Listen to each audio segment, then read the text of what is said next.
iyadoo askar badan iyo qaawa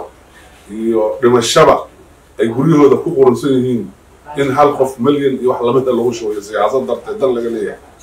waa wax maaragtay madaxnimada qaranka ugu fiicneen dhammaan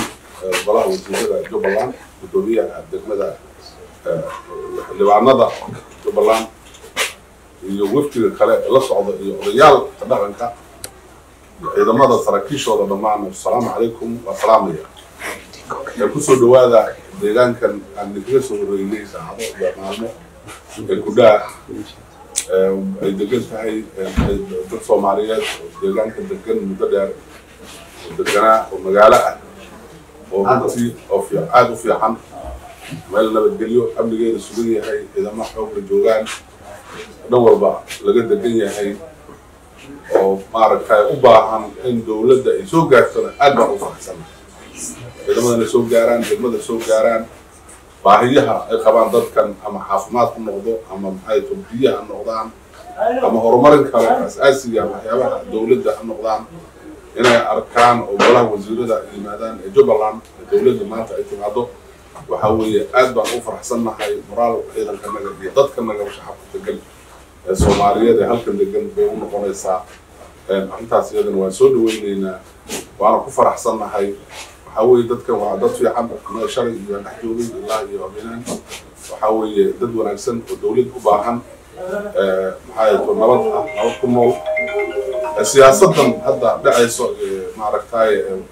lijiidayana maaragtay dad ka xumaaday runtii oo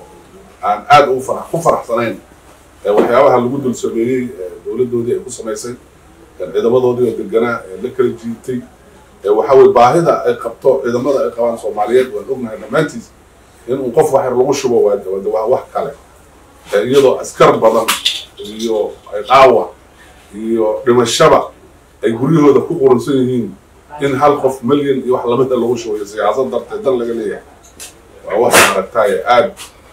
maaragtay madaxnimada qaranka ugu fiicneen waa wax maaragtay mas'uuliyadda ku fiicneen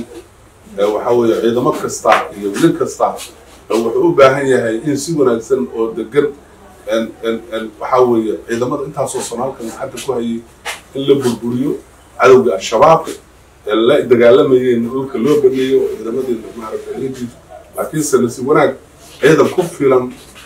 uma baahnin waxay tageen waa wax maaragtay meermay oo waxa la yiraahdaa qashinka hadduu tago waxay wanaagsanaa waa soo haraya ciidamadii wanaagsanaa ee geesiyaasha ah ee ku filan maanta day dhaqaaqana cid hor istaagaynin ku filan meel walba shabaab ku filan